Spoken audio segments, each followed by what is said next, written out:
Fala aí, galerinha do YouTube. Hoje eu vou estar apresentando minha bike novamente. Começar pela frente aqui, guidãozinho Uno, suspensão RST Dirt, freio Along, aro VMAX, cubo Joytech,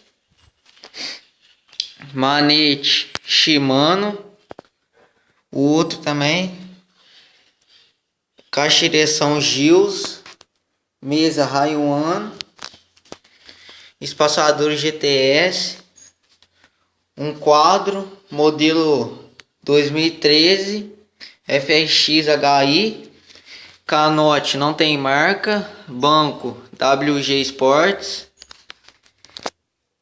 pé de vela Shimano, câmbio dianteiro também Shimano, freio WG Sports, aro traseiro também Shimano,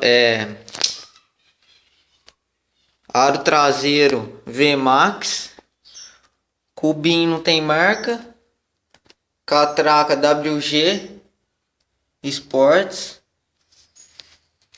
câmbio Shimano, pneu de trás Chayang e da frente Downhill Hawk.